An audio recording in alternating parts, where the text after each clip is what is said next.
Biological organisation.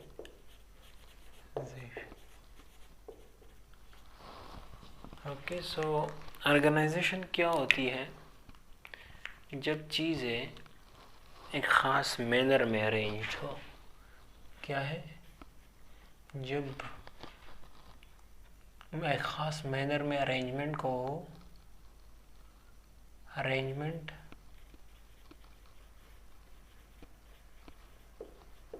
In a manner to perform proper function, इसको कहते हैं अरेंजमेंट। सो इसको कहते हैं ऑर्गेनाइजेशन, बायोलॉजिकल ऑर्गेनाइजेशन। सो वो चीज़ें जो अरेंज हुई है एक ख़ास मैनर में और वो लाइफ बनाती है, वो चीज़ें जो लाइफ बनाती है और अरेंज हुए हैं एक ख़ास मैनर में, तो उसको बायोलॉजिकल ऑर्गेनाइजेशन बोलते हैं। ओके, सो बायोलॉजिकल ऑर्गेनाइजेशन जो लाइफ को सपोर्ट करते हैं। सो bodies of living organisms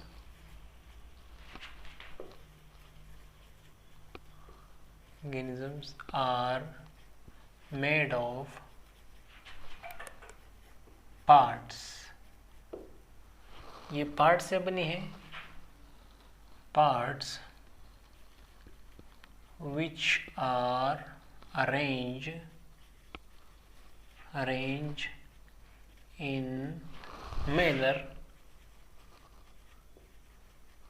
to support life। Okay, so तमाम लिविंग ऑर्गेनिजम्स की बॉडी पार्ट से बनी है जो ख़ास मैनर में अरेंज्ड है और जो लाइफ को सपोर्ट करते हैं। अब लेवल ऑफ बायोलॉजिकल ऑर्गेनाइजेशन को हम स्टार्ट करते हैं सबसे छोटे पार्टिकल से। सो इस यूनिवर्स का सबसे जो छोटा पार्टिकल है वो है एटम। क्या है? Atom. So level of organisation को शुरू करते हैं atom and subatomic particles. Okay, so atoms and subatomic particle से शुरू करते हैं। सो एटम्स क्या है और सब एटॉमिक पार्टिकल्स क्या है? आपको पता है दुनिया में तमाम जो चीज़ें हैं लिविंग हो, चाहे वो लिविंग हो और नॉन लिविंग हो, ये सारी चीज़ें बने हैं एटम से। एटम्स, ये सारी चीज़ें एटम्स से बने हैं। एटम्स क्या है? सो एटम्स खुद बने हैं। एटम्स किन चीज़ों से बने हैं? तो यहाँ पे एटम की स्ट्रक्चर को ड्रॉ करते हैं। एटम्स कैसे होता है? एटम में एक बीच में एक ऐसा चीज़ होता है जिसमें प्रोटॉन्स और न्यूट्रॉन्स होते हैं। इस बीच वाले पार्ट को हम बोलते हैं न्यूक्लियस। इसको क्या बोलते हैं? न्यूक्लियस। इसको बोलते हैं न्यूक्लियस। इस न्यूक्लियस के इर्द गिर्द इमेजिनरी लाइन्स है, इसके इर्द गिर्द इलेक्ट्रॉन घूमते रहते हैं। क्या? इलेक्ट्रॉन्स घूमते रहते हैं। इलेक्ट्रॉन्स पे नेगेटिव चार्ज होता है, माइनस चार्ज होता है, और प्रोटॉन्स पे प्लस चार्ज होता है, न्यूट्रॉन पे कोई भी चार्ज नहीं होता। तो ये जो पाथ मैंने बनाए इनको शेल्स कहते हैं, और इस शेल्स में इलेक्ट्रॉन्स होते हैं और न्यूक्लियस में प्रोटॉन्स और न्यूट्रॉन्स हैं। प्रोटॉन्स प्लस न्यूट्रॉन्स हैं। तो ये एटम्स होता है। Atom is smallest particle of the universe which can exist in nature. वो फ्रीली नेचर में एग्जिस्ट करते हैं। And atom can not be cut. Atom को यहाँ पे काट दिया जाए, इलेक्ट्रॉन निकाल दिया जाए, तो ये एटम भी अनस्टेबल हो जाएगा और इलेक्ट्रॉन भी अनस्टेबल हो जाएगा। तो स्मॉलेस्ट बेसिक पार्टिकल ये है क्योंकि ये ऐसे ही अकेले रह सकता है जबकि इलेक्ट्रॉन नहीं रह सकता। तो अब एटम्स जो हैं वो मिल के एक जैसे एटम, सेम एटम्स अगर आ जाए तो वो मिल के क्या बनाते हैं, एलिमेंट्स बनाते हैं। एलिमेंट्स बनाते हैं। इस दुनिया में तकरीबन 123 टोटल एलिमेंट्स है, इन 123 में से 92 है नेचुरली अकरिंग। 92 क्या है, नेचुरली अकरिंग है, नेचुरली अकरिंग है। इन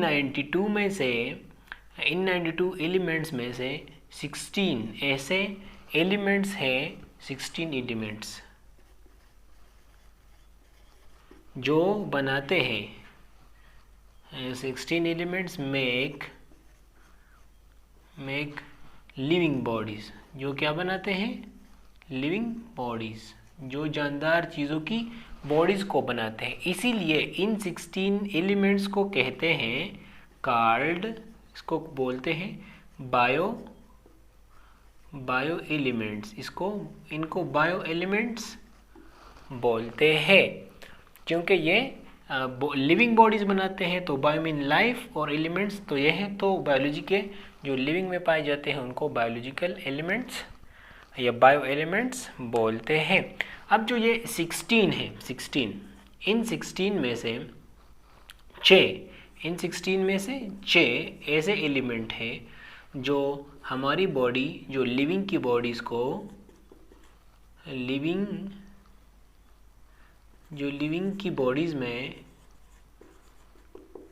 99% बनाने में हेल्प करती है, जो तकरीबन लिविंग बॉडीज़ को 99% बनाते हैं। अगर लिविंग बॉडीज़ को आप अलहदा करो, उनको मतलब उनमें से एलिमेंट्स देखो तो 99% सिर्फ 6 एलिमेंट मिलेंगे।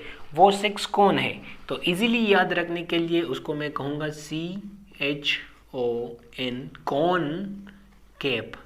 ओके, सो कॉन कैप, मैं इस तरह इसको याद रखता हूँ। पर ये जो एक एक मैंने वर्ड लिखा है, इस एक एक वर्ड का अपना अपना नाम है, ये अलग अलग एलिमेंट है।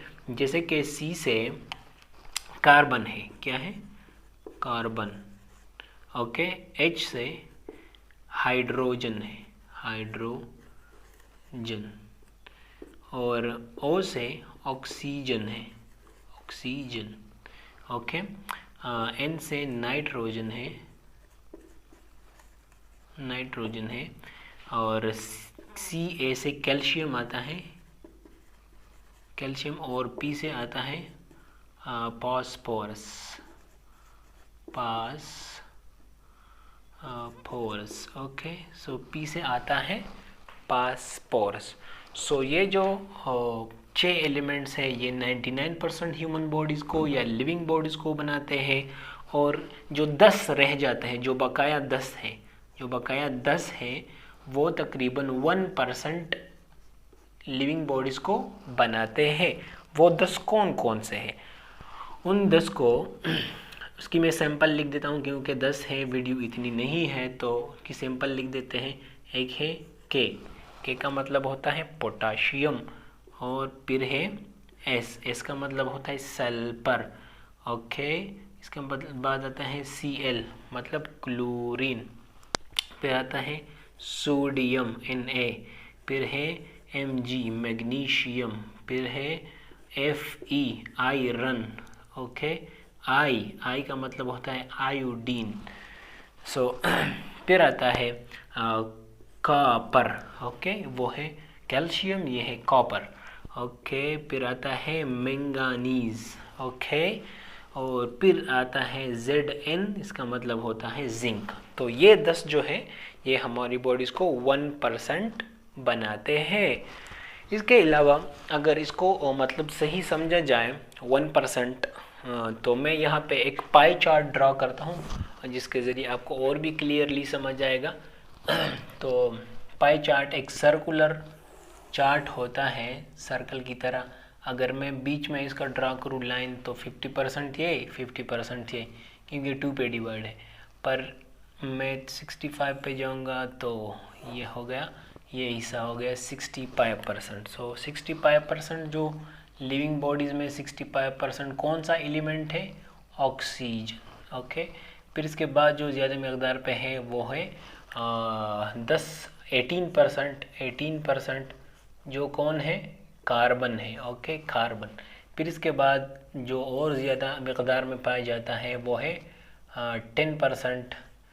10% जो है हाइड्रोजन। ओके, फिर इसके बाद जो ज़्यादा मकदार पे पाया जाता है वो है 3% जो है नाइट्रोजन। ओके, और फिर इसके बाद जो ज़्यादा मकदार में होता है वो है 2% जो है कैल्शियम। Okay, Ca। और जो है फिर 1% ये जगह 1% तो ये है फास्फोरस। और ये जो 1% की जगह बचती है ये है other elements, other bio elements. Okay, other bio element ये तकरीबन 1% बनाते हैं। जो हमारे कितने थे? ये हैं 10 एलिमेंट्स। और ये जो तमाम जो पाई चार्ट में मैंने रखे हैं ये हैं 6, ये हैं only 6 elements, 6 bio elements. Okay, सो